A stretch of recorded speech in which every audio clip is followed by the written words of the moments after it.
Right. So postmodern epistemology. Ano ba ito? What kind of animal is this? Anybody knows kung ano ang epistemology?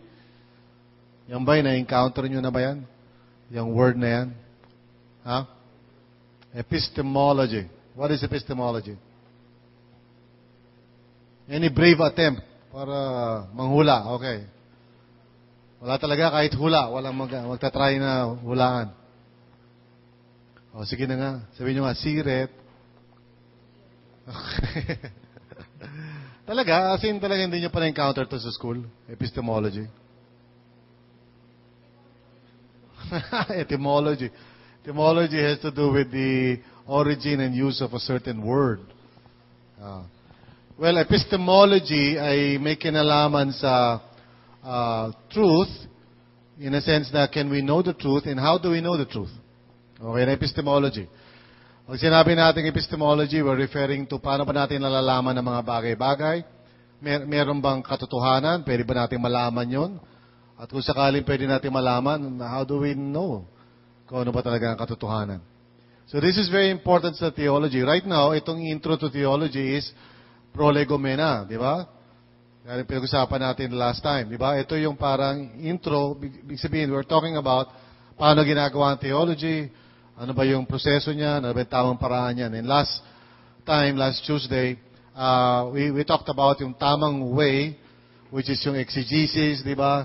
Tapos we go to systematic theology bago natin i-apply. So ngayon, ang ating pag-uusapan, may kinalaman dito sa postmodern epistemology. In other words, how do we come to the knowledge of truth, if ever there's such a thing as truth, from a postmodern perspective. Now, susunod na session natin has to do with Christian epistemology. How do we as Christians, really know the truth? So ngayon, pag-usapan muna natin yung how some people sa panahon natin ngayon, or most people rather, karamihan sa mga tao na encounter natin, paano ba sila, how do they arrive at the truth? Or sabihin natin na naniniwala ba sila sa truth? Meron mang truth para sa mga tao na nakakapanayam natin ngayon. Yung mga nakakausap natin sa normal nating buhay. Naniniwala ba sila doon sa idea o konsepto ng katotohanan? So we start first more on the negative side, yung bang parang survey muna natin kung anong paniniwala ng mga tao. At pag sinabi natin postmodern, may kinalaman yan as you will begin to see sa panahon natin ngayon. Yun actually tawag sa panahon natin ngayon. Postmodern. Which means, tapos na tayo dun sa modern. Kaya tinawag na postmodern. No?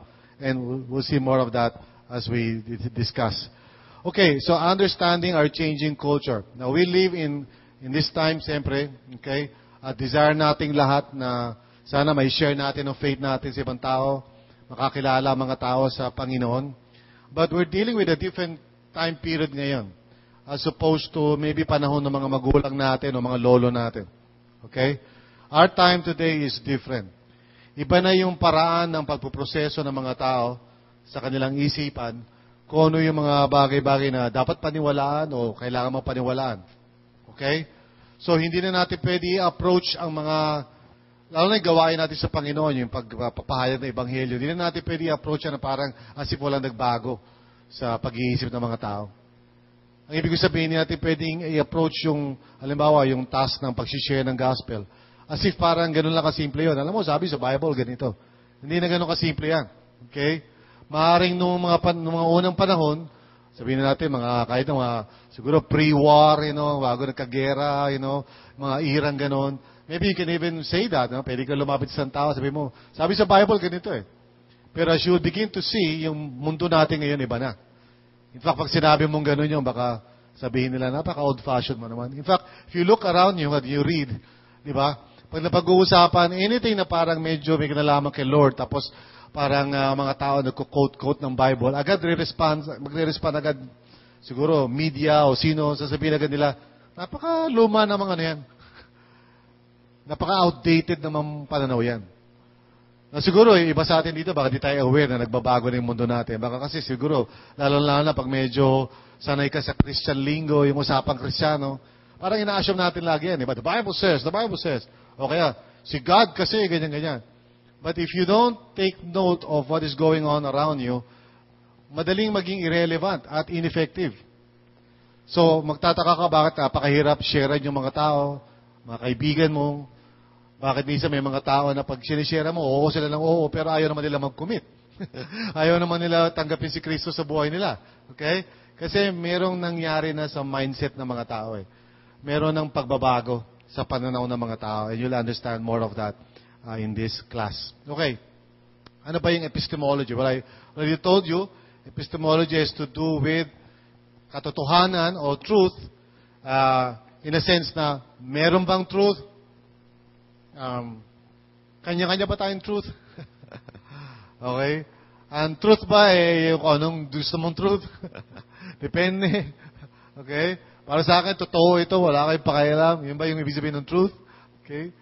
Or ano ba ibig sabihin talaga ng truth? So, yan ang epistemology. Webster Dictionary defines it this way, the theory or science of the method or grounds of knowledge. The theory or science of the method. In other words, how do we come up with the truth? Yun yung tinatawag na science of the method or grounds of knowledge. Yung theory naman, may kinalaman sa truth ba yan? May truth ba o wala? Okay? So, halimbawa, pag share ka sa friend mo, sabihin sa'yo ng friend mo, kayo yan. Di ba? Kayo, yun ang paniniwala nyo eh. Respetuhin nyo kami. Kanya-kanya lang naman yan eh. Paano yung ibang mga tao naman? Sabihin nila ganun, di ba? Paano yung mga hindi naman nakabasa ng Bible? So they come up with these kinds of thinking kasi it has to do with epistemology. Okay? Another definition by Paul Feinberg. The branch of philosophy that is concerned with the theory of knowledge. So yun nga, may truth ba o wala?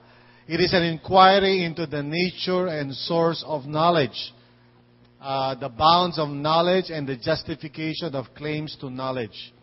So in other words, lahat may kinalaman sa knowledge o lahat may kinalaman sa, what do you call this, yung parang, sino ka ba o ba't mo sinasabi sa akin na kailangan paniwalaan ko yung sinasabi mo? What gives you the right para kumbinsin ako ng ganyan? What if ayoko? Di ba? 1 plus 1. 2. Hindi, gusto ko 3 eh. Ang pakialam mo. So is there such a thing? Maaari ba natin i-argue yun? Okay?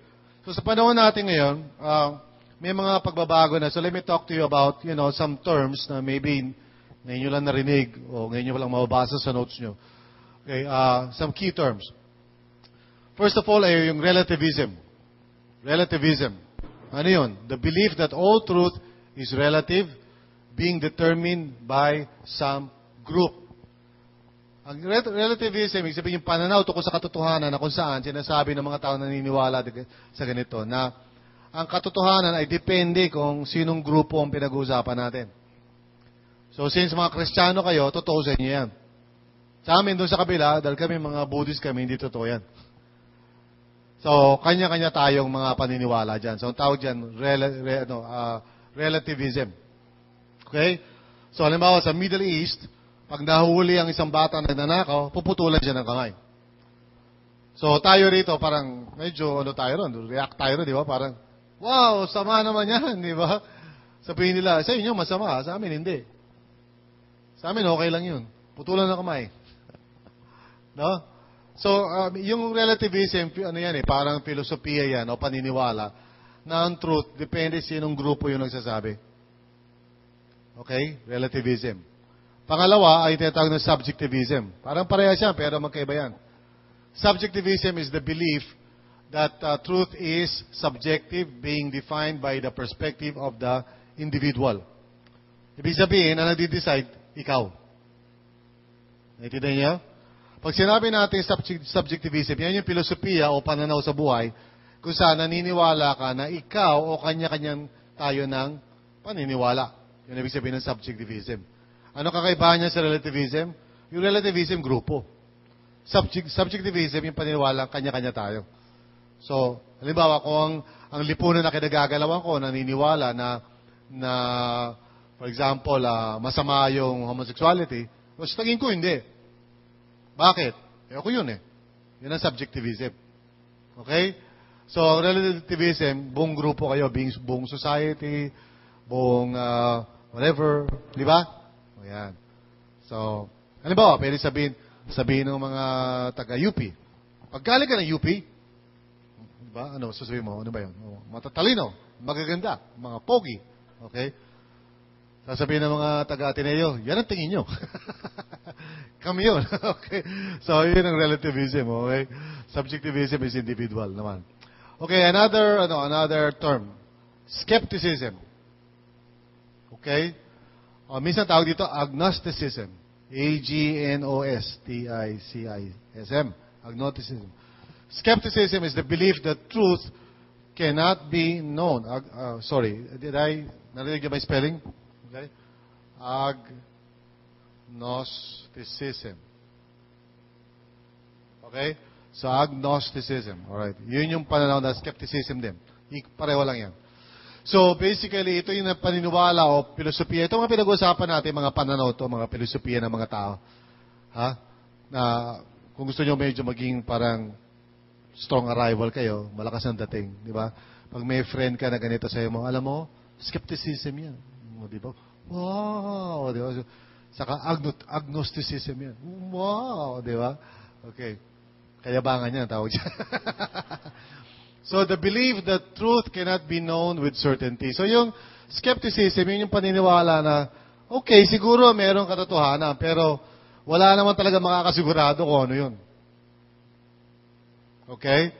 Skepticism. In other words, maaaring tama yung sinasabi nyo, pero hindi naman kayo sigurado kasi paano naman yung iba.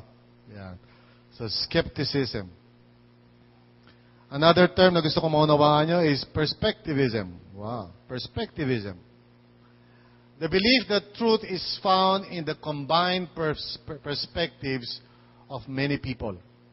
Actually, ang mas tawag dyan talaga dyan, pluralism. Yung natawag dyan. Pluralism. Okay? Ibig sabihin ito, so yung skepticism, parang hindi natin malaman kung ano sigurado. Ang perspectivism o pluralism, kunin na natin lahat yan. Lahat yan tama. Lahat yan, kumbaga, may tutulong yan. Okay? So, pluralism. In other words, may mga tao sabihin nila, well, ako, Christian ako, pero actually, Buddhist din kami sa family namin. And minsan, naniniwala ako sa Scientology. Depende. Pero yung friends ko, pag inimbitahan ako sa iglesia, okay lang ako. Ngayon, pag yung isang kamag-anak namin, Mormon, sama rin ako doon. So, pluralism. Kasi, okay lang naman lahat yan, di ba? Lahat naman yan tukol kay Lord, eh. Lahat yan tukol kay God. Which is interesting. Kasi mismo, mga Kristiyano mismo nagsasalita nito, eh. Mismo mga Kristiyano nagsasalita nito. Pag meron silang kabag-anak, halimbawa na iba yung relihiyon, sasabihin nila, ganun yung tito ko, pero okay lang naman, tukol naman kay God yan, eh. Di ba? Parang Chris Aquino. Tawag niya Chris Aquino philosophy. Okay? Si Chris Aquino, di ba, parang, nung in-interview siya, narinig ko yun, sabi ni Chris Aquino, kasi pinag-uusapan siya ni pipili mo, pangasawa mo. Sabi nila, basta kailangan, pagdating sa religion, magkaisa kayo. So may nagtanong, ano yung mo sabihin, pareho kayo ng relihiyon? Hindi, basta parehong tukol kay God. Di ba? So kung siya, Catholic siya, o born again, okay lang. Di ba? Tapos nagtanong yata si Senator, ano ba to? Escudero? So sabi niya, paano kung Scientology? Ay, huwag naman. Sabi ni Chris Aquino, ayoko naman, no? No? Parang si Tom Cruise. Si Tom Cruise, Scientology, okay? Ewan ko sa inyo, if you have adopted this kind of view, if you have, I want you to know na this is the kind of view na maririnig mo sa mga tao ngayon. And actually, that's called postmodernism. Okay? Yung pananaw na parang, okay lang, sige, pare-pareho naman lahat yan. Huwag natin i-reject kahit ano dyan. May tama rin dyan. May tama sa iglesia. May tama sa ganito. Okay. Sama-sama na natin. Combine na natin para sigurado. Okay? Parang isang bahay na napuntahan ko. Lahat ng statua nandun. Buddha, pati yung palakang may pera sa bibig. Lahat kasama. Okay? Tapos yung gumagano ganon. Pati lahat. Santo Niño, Santa Cruz, lahat. Di ba? Pag tinanong mo bakit, sabihin niya, buti na sigurado, di ba? Lahat yan, di ba? Pag-prayer mo na lahat yan, di ba? Okay. Another, paniniwala is pragmatism. Ayan, pragmatism. Ano yung sabihin ng pragmatism? The belief that truth is ultimately defined by that which works to accomplish the best outcome.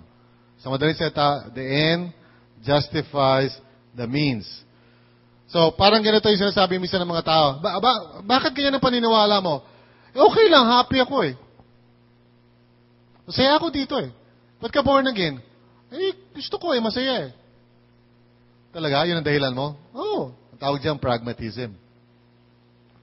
Ibig sabihin, naniniwala ka sa isang bagay kasi sama ko nakakatulong sa iyo. Regardless kung totoo yun o hindi totoo yun. No? So, kung sinabi mo sa isang tao, bakit ikaw, Buddhist ka?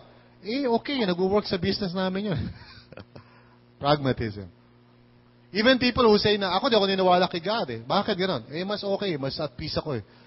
Kasi pag naniniwala ka kay God, magulo eh. So, pragmatism pa rin yun. In other words, kung ano man yung pinaniniwalaan mo, kaya mo pinaniniwalaan yun, kasi it works for you. Naintindihan niyo ba yung pragmatism? As a philosophy? So, lahat ito, mga philosophy ito. Susunod, objectivism. Objectivism is the belief that truth is an objective reality that exists, dapat may S yan, that exists whether someone believes it or not.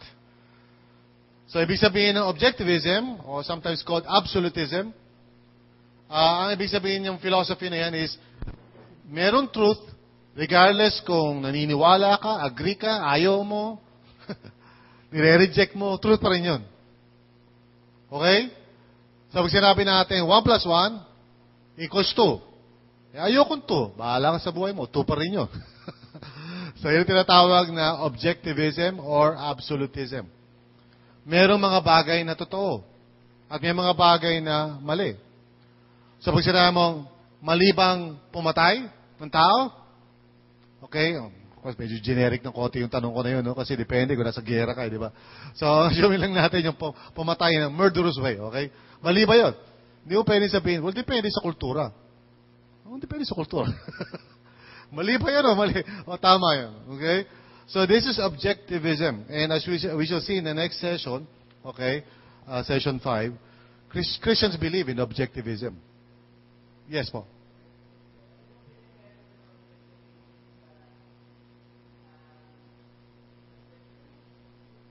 Well, subjectivism is, naniniwala ko sa isang bagay kasi gusto ko.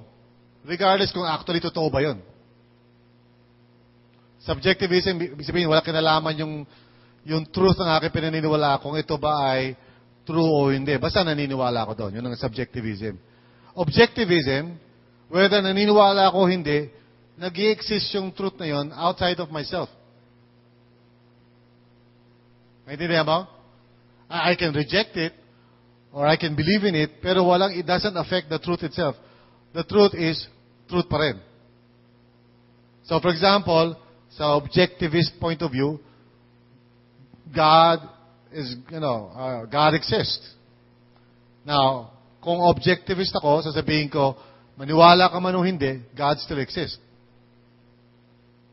Okay? Kasi yung statement na yon is a truth statement na hindi nakadepende sa pananaw mo o ng society or anybody para maging totoo. Because it is actually true by the nature of the case. In other words, because of reality. Naintindihan niyo ba yan? Yeah. Yeah, okay. So, in other words, how do we come to that point of view? Yun ang tanong natin, di ba? So, that's why later on, pag-uusapan natin yun. Kaya sabi ko lang sa inyo, yung mga iba't ibang philosophy ng mga tao. Iba-iba klase yung pananaw. Yes. Sorry.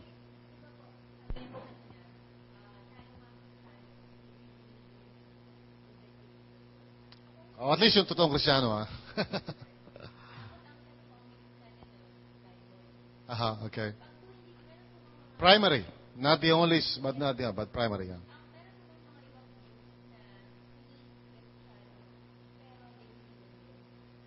Objectivism? Yeah. Well, it could be na parang science.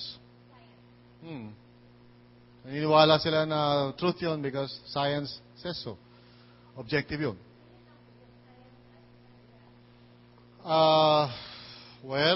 Some philosophers might argue reason could be also another, logic kasi meron siya tinatawag na non sequitur, di ba?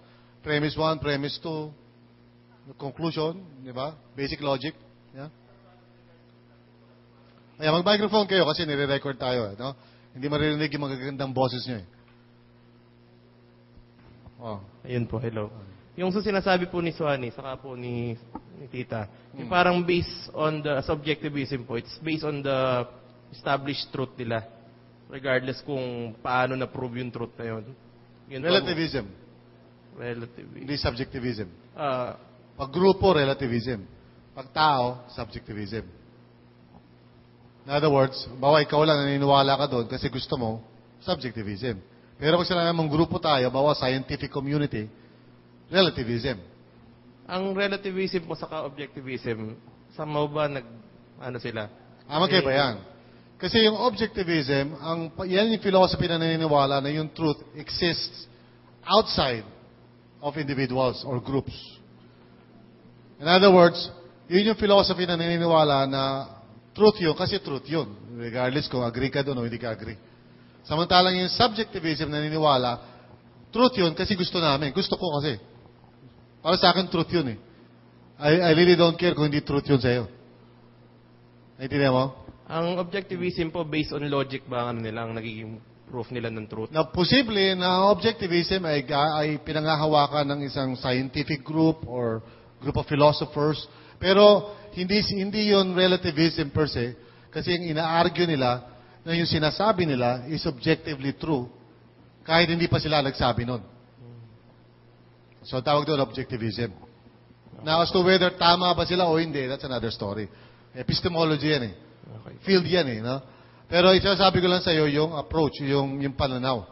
Now as to whether tama sila o hindi, that remains to be seen. Kaya nga epistemology yan kasi iti-test mo lahat yan eh. Titingnan mo kung may sense ba yan. So pag sinabi ng isang tao, for example, ba't yan ang nilalagay mo, ba't yan ang iniinom mong gamot? Eh kasi, dati ininom ko yan, gumaling ako eh. Ang tawag doon? Pragmatism. Di ba? Pero pag sinabi naman ng doktor, well, kaya ka gumaling kasi may ingredient na ganito yan. Whether naniniwala ka pa doon sa sinabi ng lolo mo o hindi, may ingredient niya na ganito eh. Kaya ka gumaling eh. Objectivism. Okay? Naintindihan niyo ba yun? So ito we're not talking about whether tama ba yung isa o mali yung isa. We're just saying na ito yung mga approaches sa epistemology. Ito yung mga parang ways of defending, ito yung paniniwala ko, ito yung knowledge ko, ito yung truth ko. I want you to know this kasi one way or the other, for siguro kayo rito, isa rito eh, di ba? Ito pati mga kaibigan natin, if we think about it, which best describes our culture today? Ha? Sa tingin nyo? Pag tinignan natin yung paligid natin, generally speaking, mga kaibigan natin, mga kausap natin, lalo na mga hindi Kristiyano, which one do you think is the dominant view? Ha? Subjectivism, you think? May marami kakilalang subjectivism ang kanilang point of view? Okay? Ha? Relativism, karamihan? Okay, marami? What about pragmatism? Marami rin, pragmatism, di ba? Di ba? Bakit kaya ng paniniwala mo? Eh, kasi nag-work naman eh. All of the above. Perhaps all of the above. Pero I would say, personally, konti lang talaga yung objectivism. Okay? Karamihan sa mga tao ngayon really actually believes in all the 1 to 5, pero bihira yung number 6. Okay? Even yung mga philosophers ngayon, who will probably argue based on logic, they would say, well, this is my opinion. Sabihin nila gano'n. Pag sinabi nila, this is my opinion, ibig nila sabihin, baka disagree ka kasi okay lang. Amen? O kaya parang, sabihin ng mga tao, walang basagan ng trip. Alam mo yun? Pag sinabi, walang basagan ng trip. Ibig sabihin, kung yan ang paniniwala mo, okay lang, bahala ka sa buhay mo. Ikaw yan eh. Di ba? Kanya-kanya tayo eh. Di ba? So whenever you say things like that, you are revealing your epistemology. Naintindihan mo?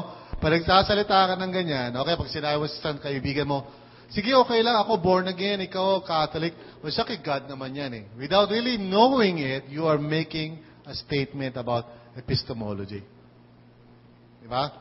Basically, sinasabi mo na, kanya-kanya lang yan. We'll never really know sinong tama sa atin. Saan tawag doon? Skepticism. Okay, pag sinabi sa tao, ako, lahat yan, okay sa akin yan. Pag in-invite mo siya sa church, sige, pupunta ako, basta tukol kay God yan. Minsan ka, pumupunta sa amin yung Mormon, tinatanggap ko rin eh. Okay, minsan pumupunta sa amin yung iglesia ni Batman, okay rin sa akin yun, di ba? Ano tawag doon? Perspectivism or pluralism. Okay? Yan. So, I hope you understand that, okay? Now, the question is, which is true? Which is true? Now, if we answer it immediately, sabihin natin, well, para sa akin, objectivism, then, hindi pa tayo nag-iisip masyado ito. We need to think. Kasi, merong ding tawag dito, may mga bagay rin tayo na pinaniniwalaan na maybe we need to test.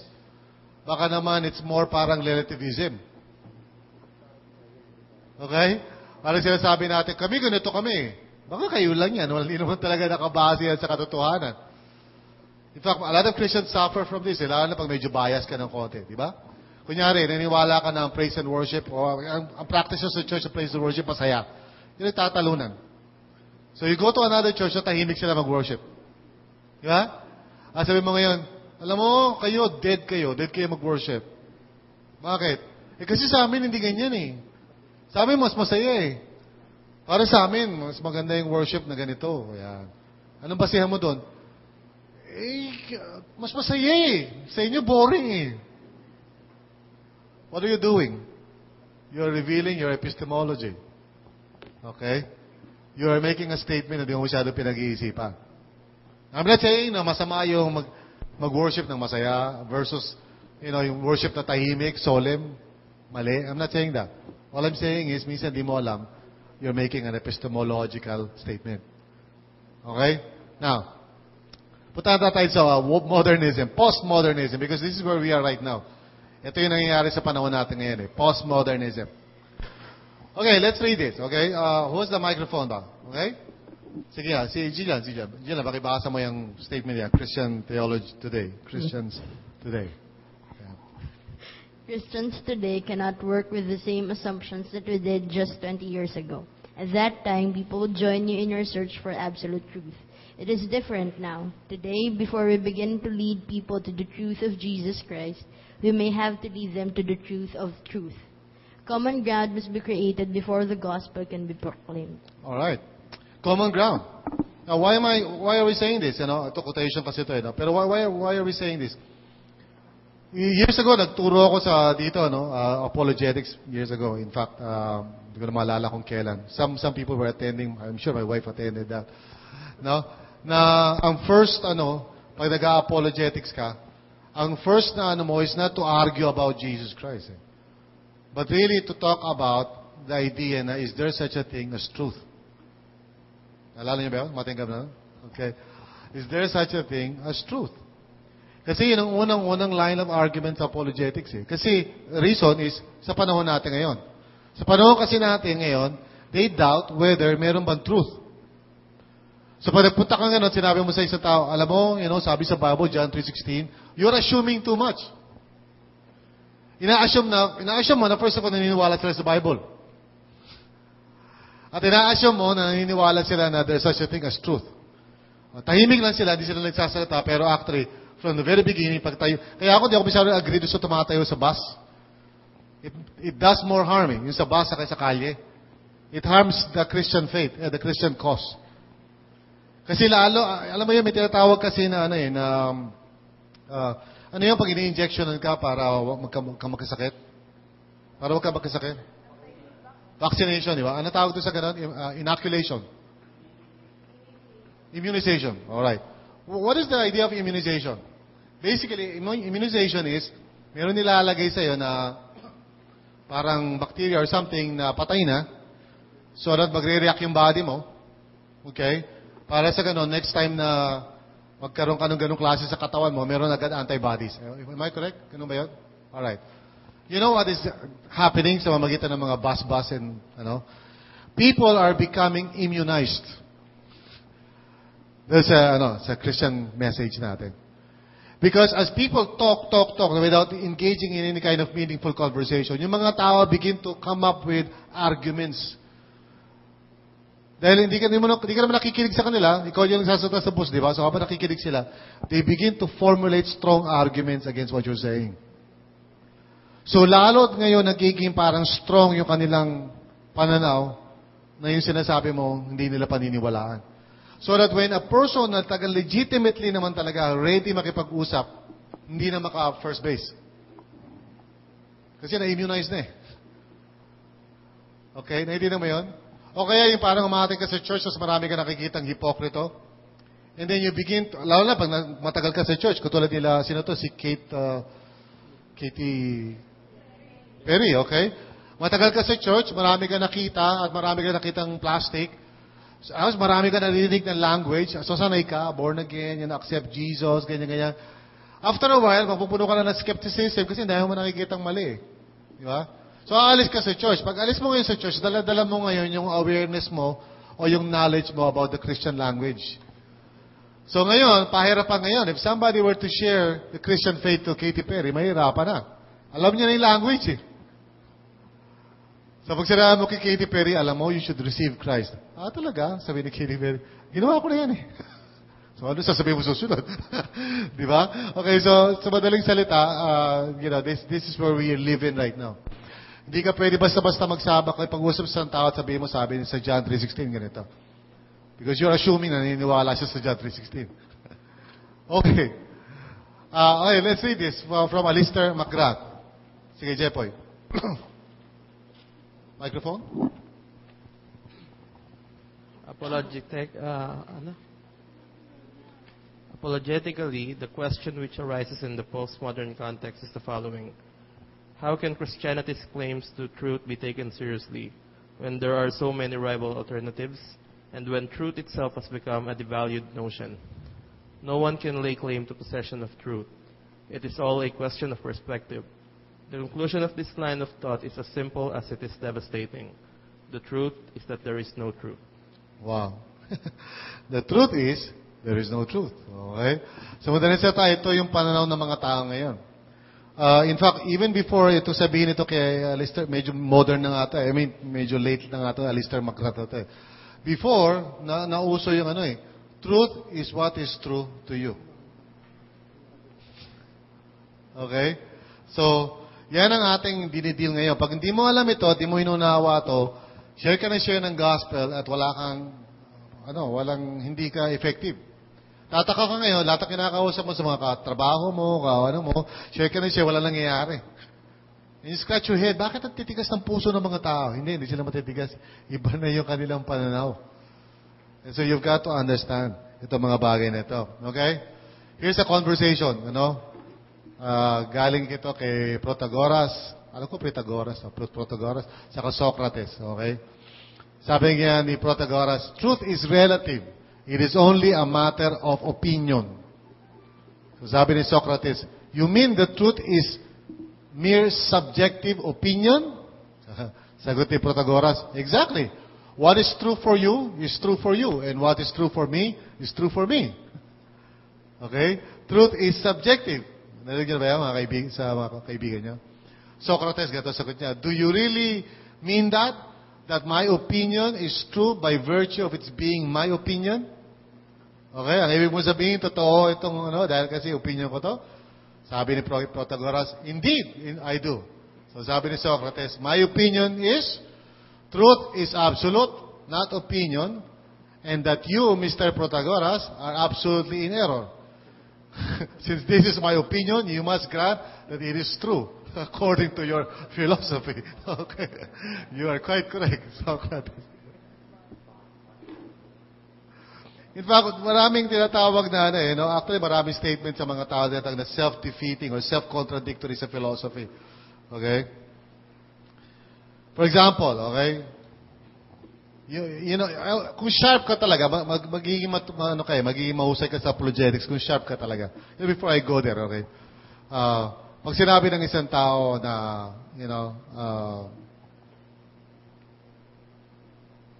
yeah, okay. Subukan natin examples. I cannot speak a word in English. Sinabi mo na, my wife has never been married. Okay. We cannot know anything about God. Yeah. We cannot really know anything about God. Why is that contradictory? So how can you know that you cannot know anything about God? You just did. Di ba? Pag sinabi ng isang tao na, there is no such thing as truth. You're making a truth statement. Di ba? Okay, sabihin ng mga ano, problema sa inyo, iniisip nyo, kayo lang ang tama eh. You just contradicted yourself.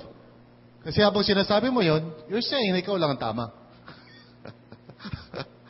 Di ba? So, actually, there are a lot of sa philosophy tawag dyan, self-contradiction. Truth cannot be known with certainty. How can you be certain about it? Di ba? So, ang tawag dito, apologetics, but we'll talk more about that later on. Okay? So, let's just move on sa ano ba nangyari in terms of, this is a short history of Western civilization.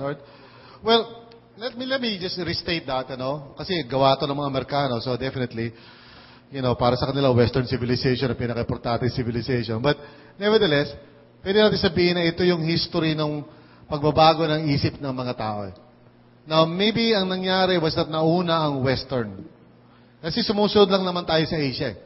Di ba? Kasi yung mga libro nila, pinapadala sa atin. No? Yung mga teacher natin, galing sa kanila. Okay? So, kung ano yung nangyayari sa Amerika, actually, somebody once said na late lang tayo sa Amerika, siguro ng mga ilang taon ba? 60 years or something? Parang ganun. So, in other words, kung ano yung nangyayari sa Amerika, wait 60 years, magiging ganun na rin tayo. Ewan kung gano'n ka-exact yung rate na yun, no? So, halimbawa sa Amerika, pwede na yung same-sex marriage. Ito, medyo parang, woo! Di ba? Pero sabi, 40 years, 60 years from now, will be like that. Okay? Sa Amerika, bawal quote ng Bible o mag-pray sa mga public places. Alam mo ba na mayroong batas na pinapasa ngayon dito sa Pilipinas that prohibits yung pagkakaroon ng mga religious activities sa public Yeah?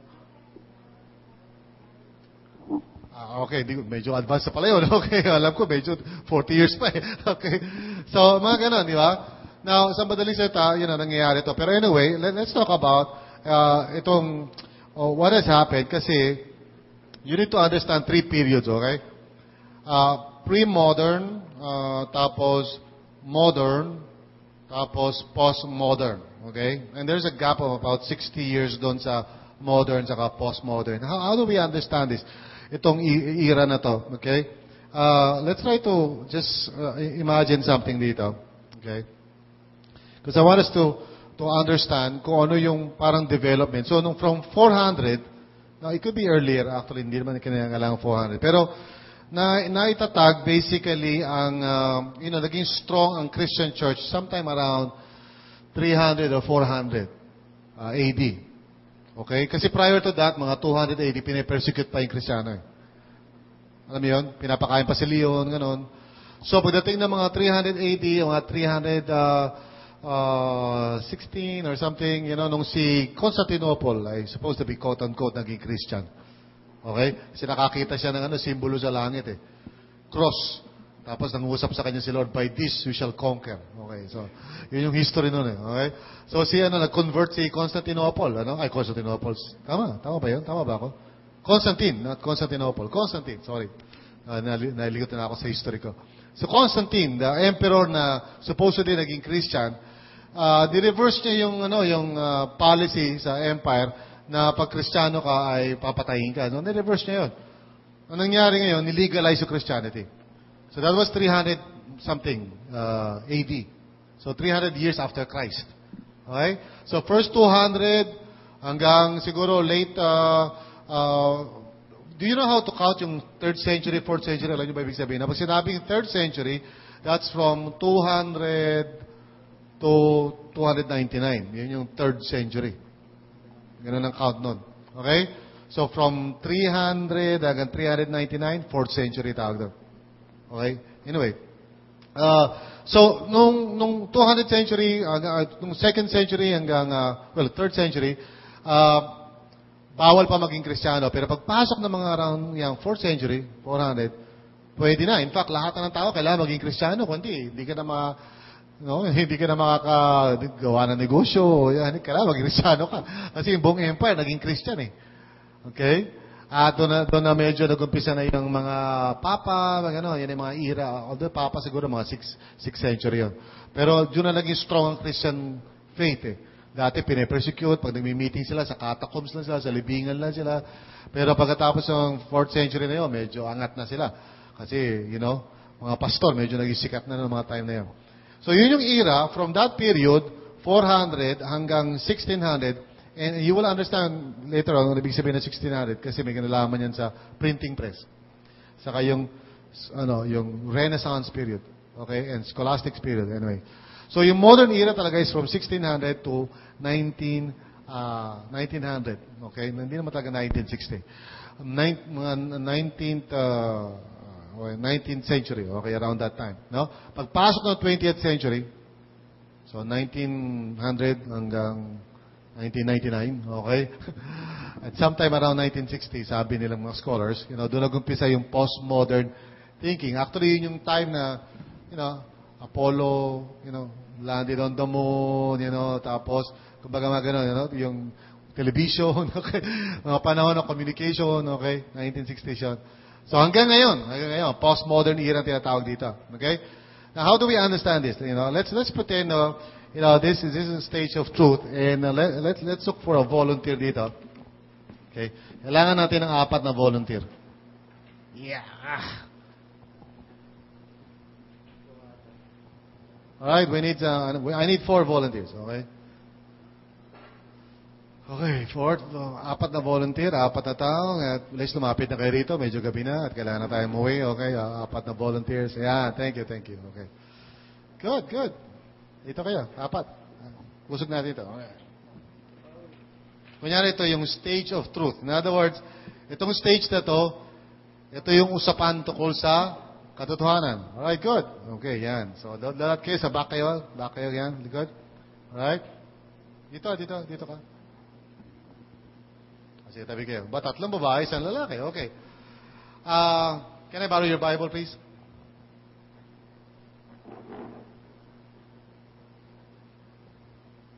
Okay. So, this man here, si Dan, okay, represents the Bible. Okay? So, Bible siya. Okay. This one represents tradition. Okay? In other words, the church. Tradition. Okay? This one represents reason. Okay? Reason ito. Okay? Logic. Okay? This one represents feelings and experiences. Okay? Feelings and experiences to. Okay? Okay. Now, here's the thing. Nung mga, first few centuries of Christianity, okay, the Bible was, of course, prominent. Okay? Prominent ang Bible. No? Siyempre, pagpasok ng umpisa na tayo sa mga 400 years, of course, the Bible was prominent. Pero at the same time, siyempre, habang nagmamatayan na yung mga apostles, okay, at sumunod na yung mga susunod na mga disciples ng mga apostles, pagkatapos nagkamatayan na rin yun, yung tinatawag na church fathers. So, nasa 3rd century na tayo, sa pang-ilang generation na yung mga mananampalataya. Okay? Pagdating na ika-4 na generation ng mga mananampalataya, medyo ang mga tao ngayon, medyo hindi na tayo, parang sabihin natin, hindi katulad ng mga panahon ng church fathers, kasi isang generation lang ang lumipas. So, parang alam pa nila kung ano sinabi ni Paul. Kasi, kumbaga, disciple ako ni Paul, Naintindihan niyo yun? Disciple ako ni Peter, So sila Papias, yung mga gano'n, yung mga tao na nauna, medyo pag may konting misunderstanding, madali lang yun, madali lang solve nyo kasi, ang lapit pa ng mga tao doon sa original na era. However, nung tumatagal na yung panahon, medyo tumadami na yung Kristiyano, medyo sari-sari na yung mga nagiging mga pananaw ng mga tao na parang naiiba-iba na yung usapan. Okay? Halimbawa, dumating anong century yun, dumating si Arius. Sabi ni Arius, nung binabasa niya yung the only begotten Son. Sabi ni Arius, teka muna, baka ang ibig sabihin nun si Jesus ay may umpisa. Bigatin Di ba? Pag sinabing bigatin, hindi yung mabigat ka, yung overweight ka. Ibig sabihin ng bigatin, parang pagkaintindi natin, di ba? Pag pinanganak ka, bigatin yun. So, di ba? Alam mo, sino sa inyo ang naniniwala kayo na hindi pa kayo nag-exist bago kayo pinanganak? Talaga nag-exist na kayo bago kayo pinanganak? Okay, hindi, di ba? Kasi logic yun, di ba? So, basically, nung bigatin, sabi ni Arius, bigatin, ibig sabihin si Jesus may umpisa, hindi siya katulad ng God the Father. Sabi ni Athanasius, hindi ganun yan, mali yan. Kasi si Jesus is eternally begotten. Ibig sabihin, in terms of in relationship niya with the God the Father, lagi siyang begotten Son. Pero wala kinalaman niya sa origin niya. So si Athanasius at si Arius naglaban-laban, nag-call ngayon ng council. Maraming councils Tradition. Call ng council. At sinabi ni Athanasius, ganito, ganyan, blah, blah, blah. So nakinig lahat ng mga pastor, lahat. Finally, dinicide, mali si Arius. So nagkaroon sila ng Council of Nicaea. Kung saan dineclare nila na si Jesus is eternally begotten Son of God. So nanalo ang tradition. Okay? So ang mga tao ngayon parang sabi na, ganun pala yun. Okay? So every time may problem, dating si tradition at lagi siya yung lagi nagde-define ng katotohanan kasi more or less karamihan sa church nung mga panahon na yon medyo pa sila parang alam pa nila talaga yung mga original na sinasabi. Kaya lang dumating yung point mga around mga 12th century si tradition kasi umaasenso si tradition di ba? Lahat ng mga debate sa church si tradition ang sumasagot Okay? Yung mga tao, hindi naman masyado nagbabasa. Nung medieval period. Okay? Kasi nung medieval period, kumbaga, parang, mga tao, wala namang hawak na scripture, saka illiterate. Illiterate sila. Ang mga runong lang magbasa, yung mga scholars. Kaya meron scholastic period Okay? So, yung mga pare at mga obispo na nagbabasa ng Latin Bible, sila lang talaga. So, sila lang magsasabi, ito ang tama. Hanggang sa dumating yung era ng mga around 12, ganyan, sabi niya, ayon sa Bible, ayon sa paniniwala namin, si Mary at si Jesus ay equal, okay? Ayon sa paniniwala namin, ganito, kinakailangan magbigay ka ng indulgence para mabawasan yung taon mo sa purgatory, okay? So si tradition was now claiming, okay, greater right than the Bible. Okay? And so, nung pagtagal-tagal, mga, nung panahon ng Renaissance, nung na-discover nila yung mga manuscripts at ganyan-ganyan, alright? What happened was that, mga tao like sila, Luther and people, they said, teka muna, sandali lang, mali na yung sinasabi, Mali na yung sinasabi nito, okay? So, sabi nila, hindi tamang ganyan yan. So, dapat ang Bible, dapat mas priority. Hindi man natin sinasabi masama yung tradition, pero dapat ang Bible ang mas nauuna. And so sabi ng Catholic Church, Catholic by that time, medyo Catholic Church na, mga 12 years, sabi niya, hindi pwede, gusto mo mamatay? Kami nagde-define kung ano ang totoo. Okay? Tama, Bible ang basihan, pero kami magsasabi kung ano sinasabi ng Bible. Okay? So, ngayon, dahil kontrolado ng Catholic Church ang lahat ng mga empires, lahat ng mga iba-ibang kaharian, sabi niya, patayin lahat ng mga nagpo-protest. Ang tawag doon sa Protestants. Nagpo-protest sila Sabi nila, di dapat Bible. Dapat hindi tradition. Okay? Sabi nung mas nakakarami, which is the Catholic Church, patayin lahat ng nagpo-protest. Kami dapat ang mauna. Okay? So, nagtago lahat ng mga Protestants, pinagpapatay lahat, nagtago sa Germany, lahat-lahat. So, ang nangyari, ang pinakamalakas na empire noon was the Spanish, empire, hawak nila lahat ng dagat, Okay? So, sila yung nangibabaw, tapos yung mga Protestante, kanya-kanyang mga taguan na pinagpapatay. Okay? So, ngayon, itong tradition na to, okay? They started, what do you call this, parang sending out missionaries. At isa sa mga pinadala nila, sila Magellan, pumunta ng Pilipinas. So, sabi nila sa mga Pilipino, nakita nila mga Indio, hindi naman nagbabasa ng Bible yan. Sabi nila, okay, kami ang dapat sundin, okay? Kung hindi, kasama nung tradition ng church, kasama nila yung mga sundalong Spaniards. So, walang magawa yung mga kasi di pa lang sila lapu-lapu, mga itaklan sila, di ba? Sila magawa. So, tradition prevailed. Okay? Pero in some countries, tradition weakened and the Bible remains strong. Okay? And then comes the era of scientific era, the modern era. Okay? kung saan na-discover nila, dahil pala God created the earth. By the way, ang science ang galing sa Christianity. Ang mga scientists galing sa Christians. Kasi naniniwala ang Christians na ang mundo ay may order. So, si Reason, nakita niya na sabi niya, well, ito medyo nawawala na ng kasi ito pinipilit nito na ang earth ang center ng universe. Na yung sun umiikot lang sa earth. Yung mga scientists sabi nila, parang masyado yatang wala nang di na uso yan. So, itong Reason, science, si experience ako si Phyllis na doon sa likod. Okay. Wala masyado. So, by the way, so si tradition medyo nawawala ng credibility kasi kung ano yung mga sinasabi. Sinasabi lang nila, ito ang katotohanan, okay? Ang earth, okay, ay sentro ng solar system, tapos yung sun umiikot. Dahil kami ang nagsabi, kami ang dapat paniwalaan, sila lahat ang may hawak ng university. Okay?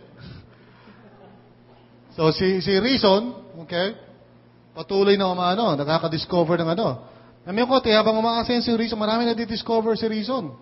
Marami na di-discover to science, stars, medicine. Grabe. Tapos habang tinitingnan niya ito, siyempre wala nang kakwento-kwento ito. Dahil sila sabi, umiikot daw yung sunset. Alam naman lahat ng tao dito to yun, di ba? Tapos sila Galileo, nakaka-discover ng mga gravity, o sari-sari. Lalo na ito, nawala na ito. Parang, alam mo, maganda itong Bible na to, pero sa totoo lang, medyo, parang puro storya lang to eh. Adam and Eve, nako, teka sandali, si science parang, hindi. Discover namin ang tao galing sa unggoy. Okay? So, sino mo makikialam sa Bible na to? So after a while, habang nag-move tayo sa period ng tawag dito, ng modern era, unti-unti, the Bible probably is not so important anymore. Labas ka na. Hindi na masyado yan. Huwag na natin masyado pag-usapan yan. Okay? At si Reason, okay, tradition pala, parang medyo hindi na rin nagiging useful. Kasi kung ano pa rin yung sinasabi, parang, di ba, parang masyadong puro incense, gano'n. So, yung mga tao, sabi nila, hindi, Reason, magaling ang Reason. Doon ang natin, pag-asa natin. So, tradition, muwi ka na. Wala nang masyadong, asenso. Okay? So, ito ito ngayon si Reason, si Science. Okay? During the modern period, si Science yan, dami niya na-discover, dami niya, And then, pagpasok ng 20th century, karoon ng dalawang matitinding gera. At yung science, ang pinagmula ng atomic bomb. At destruction ng tao. So, people began to, dun sa stage of truth nito, people began to question. Meron ba may bibigay ang science? And then, science, materialism, lahat-lahat. Parang, di ba, na wala na, naging impersonalized na parang, wala nang silbi. So after a while, people began to see that science cannot really help. And science slowly faded away. Feelings and experience. Wala na akong believe sa science. Wala man na itulong yan. Wala na akong believe sa Bible kasi puro mas story yan. Wala na rin akong believe sa tradition kasi ang church outdated. I will just believe what I want to believe. Postmodernism. Okay. Thank you. I want you to understand ano nangyari. Okay?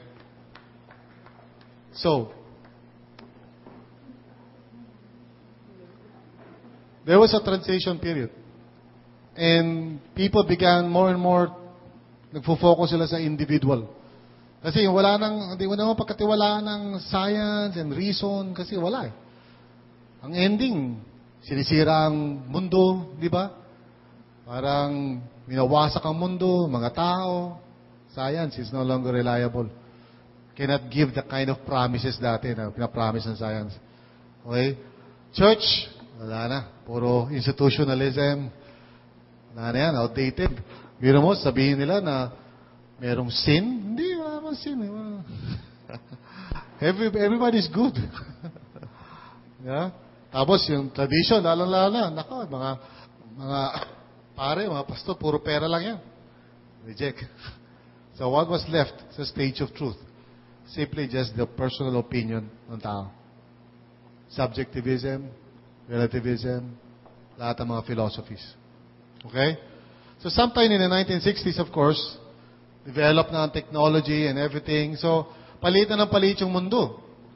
Meaning to say, na-expose na ngayon ang mga tao sa mga bagay-bagay na dati, hindi mo malalaman.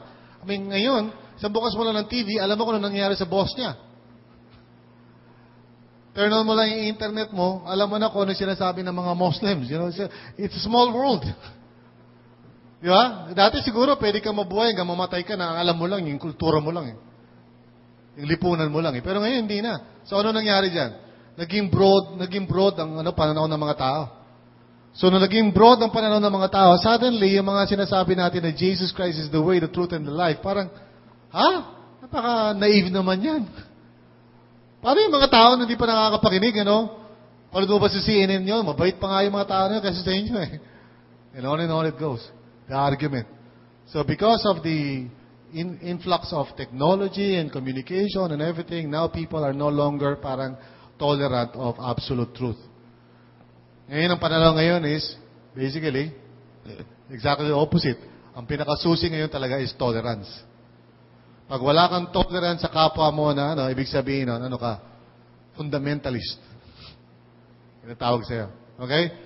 So, yung modern generation, okay, right now, sabi nila, it's about 50% ng population ng mundo.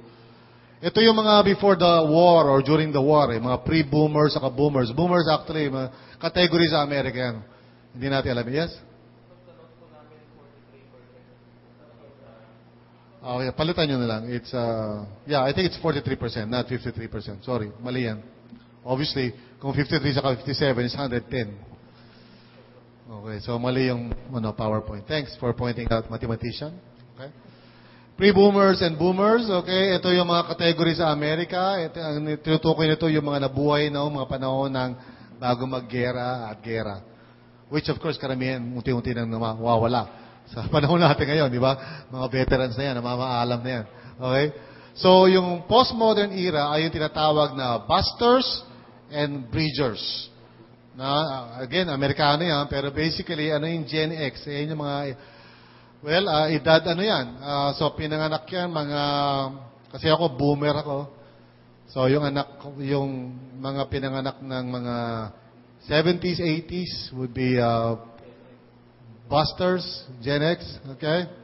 Pinanganak ng mga 90s, ganyan, is called bridgers, Gen Y. Okay? So, mga categories sa Amerika. Pero anyway, basically, ang point niyan is that mas maraming tao ngayon, actually, are postmodern, at parami ng parami, dahil sa eskwelahan, yun ang tinuturong pananaw. If you're studying today sa kahit anong eskwelahan, ang tinuturo ngayon na philosophy is basically relativism or subjectivism. Okay? Pati mga theology class ngayon, lahat. Basically, sinasabi nila, tinuturo nila sa mga bata, kailangan respetuhin natin. Especially after 9/11. Pagkatapos ng 9/11 na pinasabog yung dalawang Twin Towers, magamat for a while, medyo naging conscious sa mga tao na mayroong kasamaan sa mundo.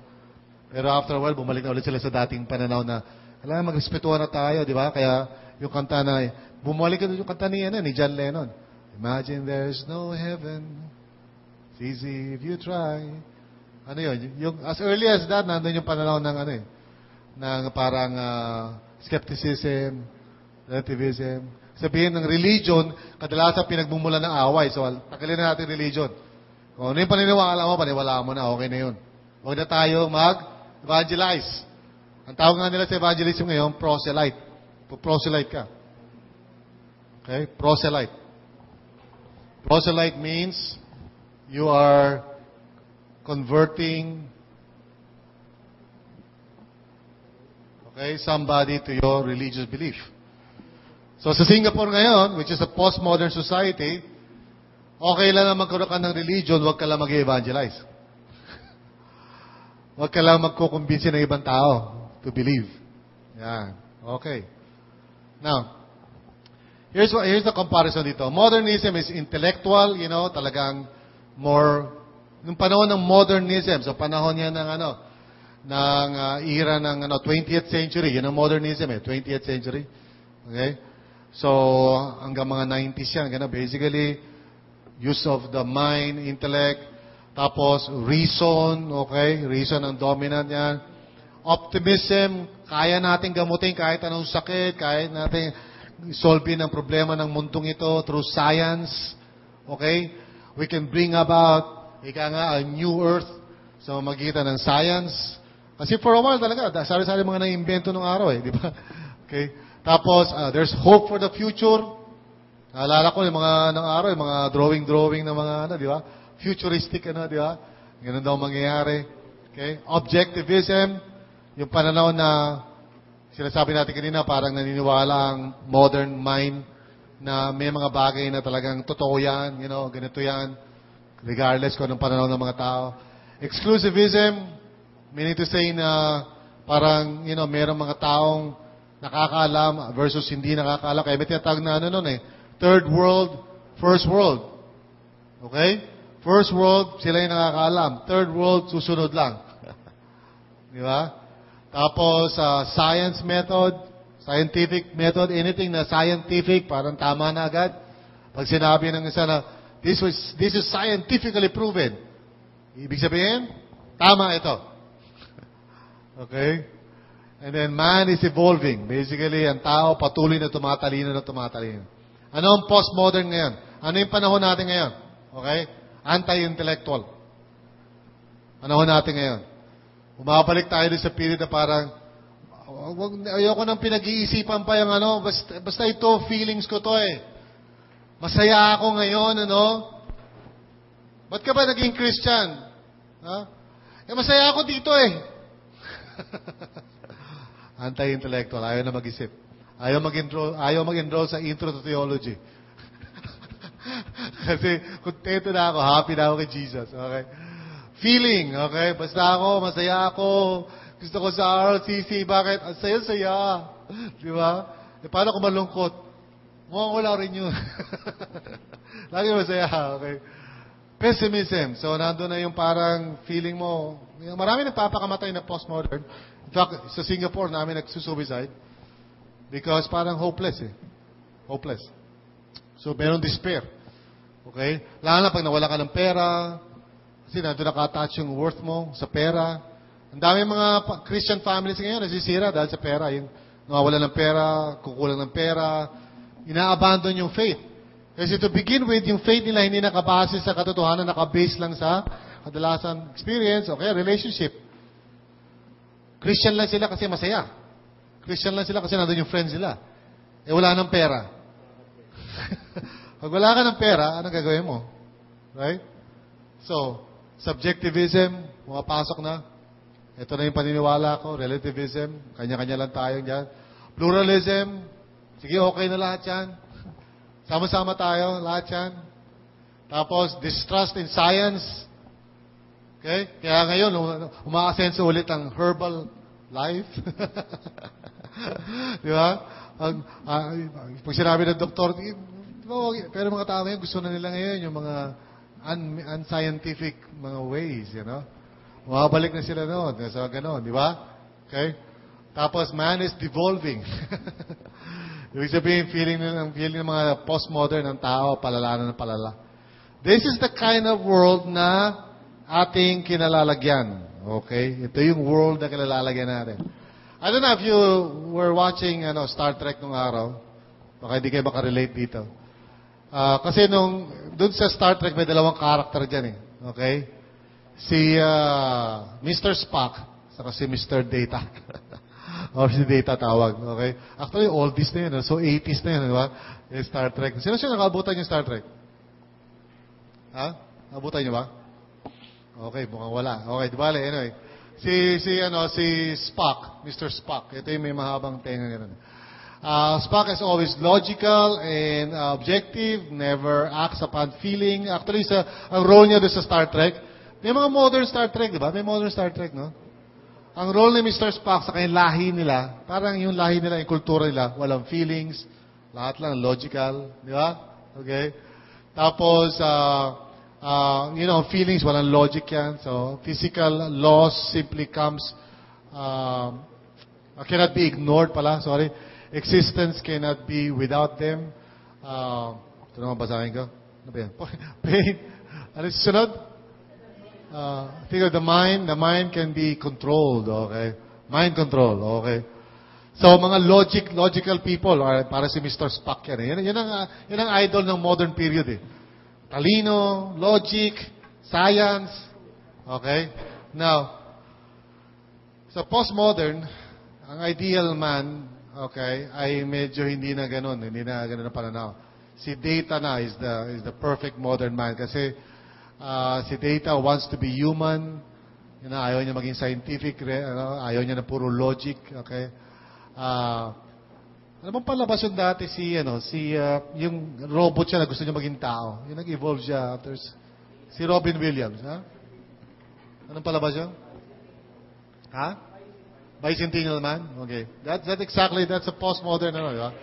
Si Bicentennial. Oh. Hey. Si Bicentennial Man. Okay. Okay. Another way of looking at this, is yung pananaw na pre-modern, nung araw, there's balls and there's strikes and I call them as they are. Baseball ito, baseball. Para pag sinabi na, pwede natin i-apply sa, kunyari, ang pre-modern ganito. Ito ay ballpen. Bakit? Kasi sinabi ko ballpen eh. Basta pag sinabi ko ballpen niya. Okay? Kung ayaw mo, parusahan kita. Modern period naman, eraser to, kanya-kanya, there's balls, there's strikes, and I call them as I see them. Okay, so, eraser, salamin, okay. Postmodern, they ain't nothing till I call them. Okay? In other words, balik ulit tayo rito. Lapis to. Bakit? Yun ang dating sa akin eh. Yun ang feeling ko dito eh. Okay? Pag tinignan ko to, mukha tong lapis. Pag sinabi nila siya, hindi eraser yan. Kanya-kanya tayong pananaw. Okay? Kung tingin mo, eraser yan. Okay? So, basahin natin kasi ni Charles Colson. Who has the microphone? Okay? Sige, nabasa nga.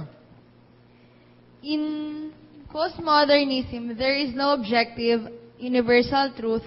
There is only the perspective of the group. In postmodernism, all viewpoints, all lifestyles, all beliefs and behaviors are regarded as equal valid. Tolerance has become so important that no exception is tolerated. All right. Tolerance has become so important. So malalaman mo ngayon na nasa postmodern period tayo kasi every time we talk about Christ sa mga tao, ang sasabihin nila sa iyo, well, pananaw mo naman yan eh. Kung ano paniniwala mo. Respetuhan na lang tayo. Yung sasabihin ng family members mo, sabihin ng mga classmates mo. Na huwag sabihin sa kanila, napaka-postmodern ninyo.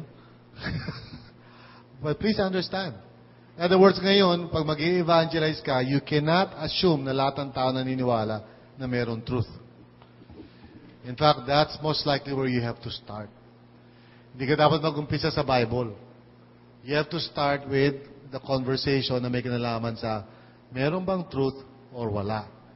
So usually, pag ako may kausap akong postmodern na tao, although hindi ko siya tatawagin postmodern, kasi once marinig ko yung sagot na, alam mo, Pastor, kanya-kanya lang tayo paniniwala eh. Pag narinig ko yun, alam ko, postmodern yung kausap ko.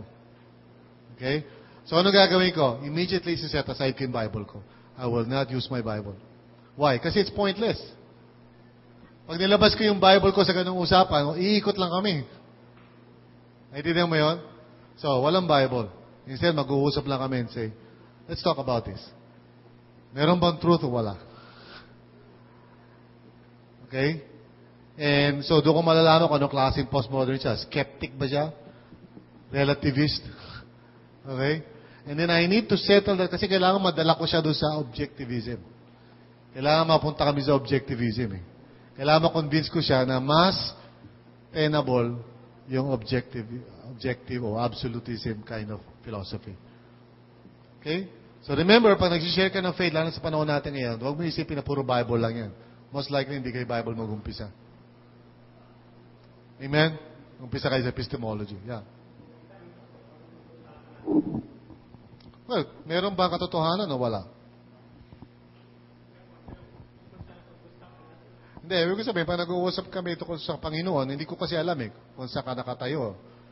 Pag ikaw hindi naman postmodern, nag-quote ako ng Bible sa'yo, maniniwala ka agad kasi Bible yung sinabi ko Ibig sabihin, nando ka pa sa pananaw o prinsipyo, kasi posible naman yun, bagamat bata ka pa, pero ang prinsipyo mo pa rin, parang medyo modern, or maybe pre-modern, ang view mo. Sabihin, pag kinote ko yung Bible, naniniwala ka kasi kinote ko yung Bible Nirespeto mo. Pag gano'n ang kausap ko, wala akong problema. John 3:16 lang yan, o Romans 6:10 yan. Di ba? Dali lang mag-quote ang scripture Pero pag kausap ko, postmodern, kailangan medyo hinay-hinay muna ako. Tatabi ko muna yung Bible ko at mag-uusap muna tayo. Ikaw ba naniniwala ka na may katotohanan o wala? So, doon na iikot ang usapan namin. Kasi pag sinabi niya na naniniwala ako na may katotohanan Okay? So, ang ibig mo ba sabihin ano ibig mo sabihin doon na may katotohanan? May katotohanan sa iyo, may katotohanan sa akin, pero kahit magkaiba tayo, okay lang? Minsan, kailangan tulungan mo yung isang tao para ma-verbalize yung pananaw niya Kasi hindi naman nila alam to Hindi naman nila sabihin sa iyo na, Dan, nga pala, postmodern ako Hindi nila alam yan. Naiintindihan mo yun? Ikaw ngayon, alam mo na yan. Kasi nag-aaral ka Kaya nga sinasabi ko sa inyo, huwag niyo sasabihin sa mga tao, pag may kausap kayo, lalo na magulang ninyo. Ha? Ako sabihin, Ma, you're so postmodern. Naku, baka saka abutin nun. Huwag ka magsasalita ng gano'n.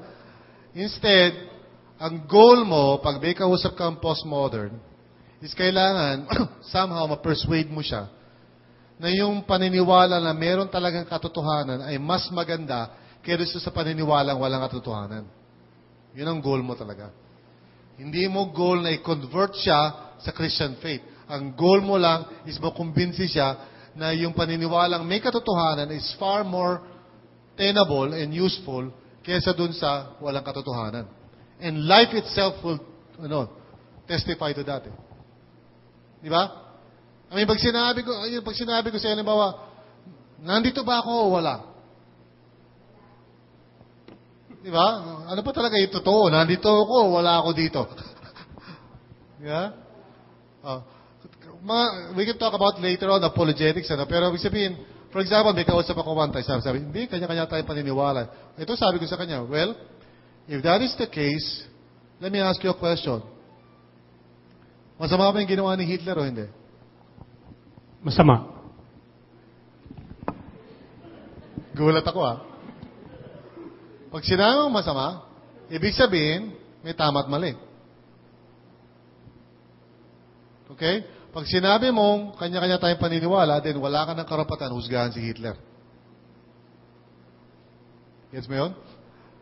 Kasi, anong karapatan mo na sabihin na masama yung ginawa ni Hitler? Kung naniniwala ikaw na walang katotohanan.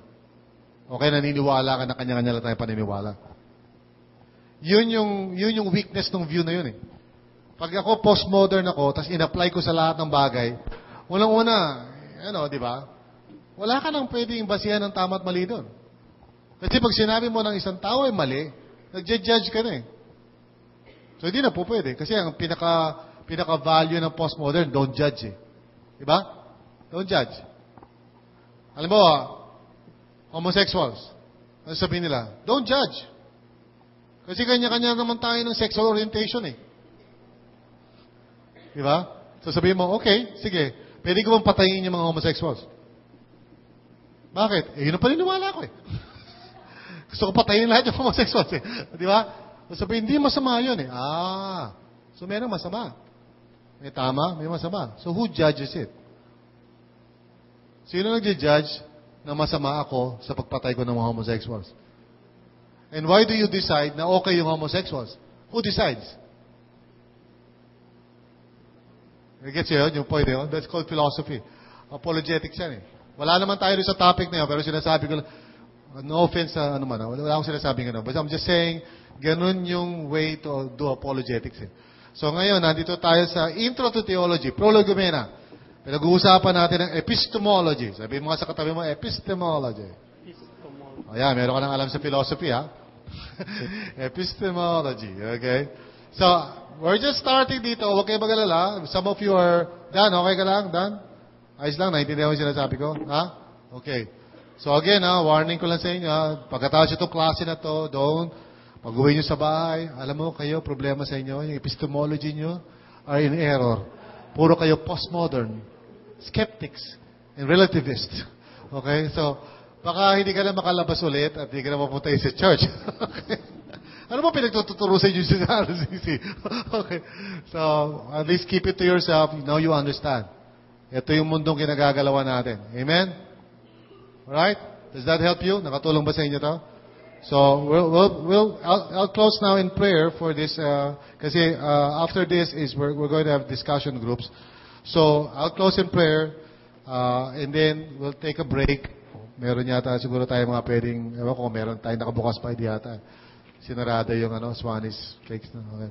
Nandito si Swanee, pero sarado yung Swanis cakes.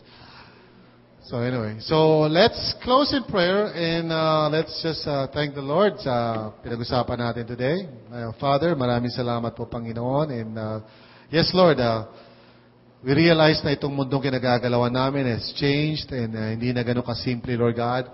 We can no longer just simply assume na when we are sharing Christ na yung mga taong kausap namin shares the same worldview as us. Hindi na namin pwedeng i-assume na lahat ng tao naniniwala na mayroong absolute truth. Bagkus na-realize namin, Panginoon, na marami na mga tao ngayon, they think na ang pinaka-importante sa lahat ay i-tolerate na lang lahat ng klaseng pananaw para magkaroon ng kapayapaan. Father, help us to understand para sa gano'n maging more effective kami in talking about Jesus, our Lord and Savior, sa mga taong hindi pa nakakakilala sa Kanya. This we pray in Jesus' name. Amen. Amen.